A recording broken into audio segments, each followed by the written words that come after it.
أعوذ بالله من الشيطان الرجيم. بسم الله الرحمن الرحيم. الرحمن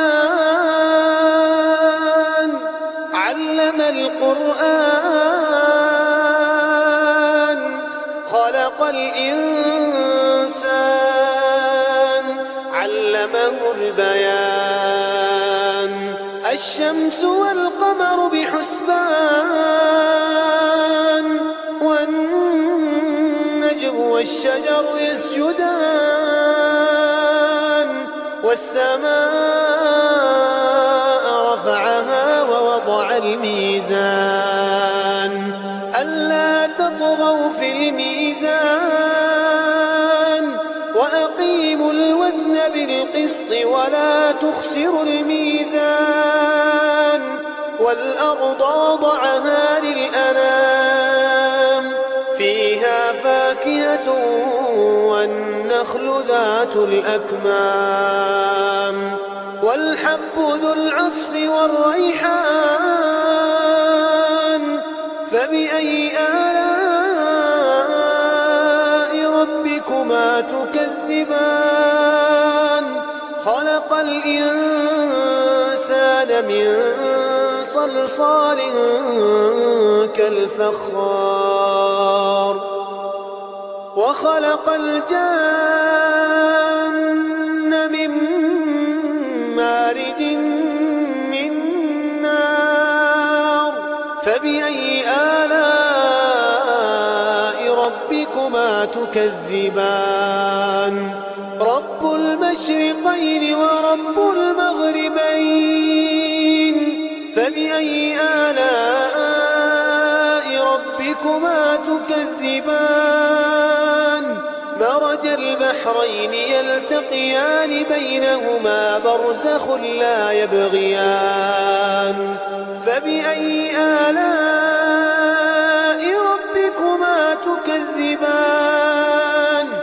يخرج منهما اللؤلؤ والمرجان فبأي آلاء ربكما تكذبان وله الجوار المنشآت في البحر كالأعلام فبأي آلاء ربكما تكذبان كل من عليها فان ويبقى وجه ربك ذو الجلال والإكرام فبأي آلاء ربكما تكذبان يسأله من في السماوات والأرض كل يوم هو في شأن فبأي آلاء ربكما تكذبان سنفرغ لكم أيها الثقلان فبأي آلاء ربكما تكذبان يا معشر الجن والإنس إن استطعتم أن تنفذوا من أقطار السماوات والأرض فانفذوا لا تنفذون إلا بسلطان فبأي آلاء ربكما تكذبان يرسل عليكما شواظ من نار ونحاس فلا تنتصران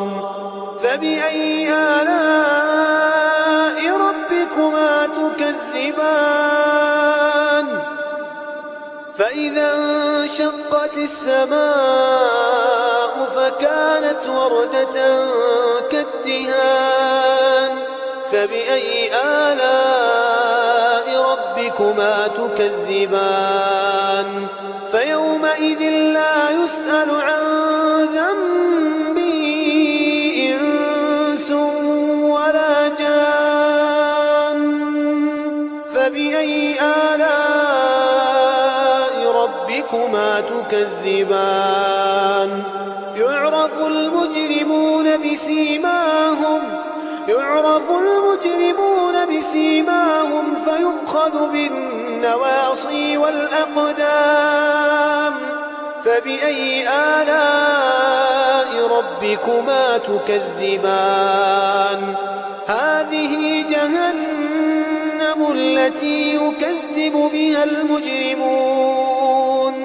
يطوفون بينها وبين حميم آن فبأي آلاء ربكما تكذبان ولمن خاف مقام ربه جنتان فبأي آلاء ربكما تكذبان ذواتا أفنان فبأي آلاء ربكما تكذبان فيهما عينان تجريان فبأي آلاء ربكما تكذبان فيهما من كل فاكهة زوجان فبأي آلاء ربكما تكذبان متكئين على فرش بطائنها من استبرق وجنى الجنتين دان فبأي آلاء ربكما تكذبان فيهن قاصرات الطرف لم يطمثهن إنس قبلهم ولا جان فبأي آلاء ربكما تكذبان كأنهن الياقوت والمرجان فبأي آلاء ربكما تكذبان هل جزاء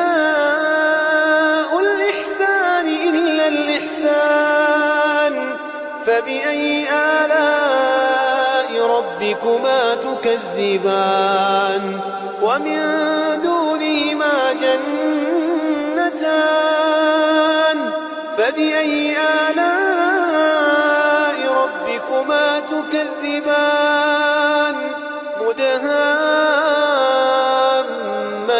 مدهامتان فبأي آلاء ربكما تكذبان فيهما عينان نضاختان فبأي آلاء ربكما تكذبان فيهما فاكهة ونخل ورمان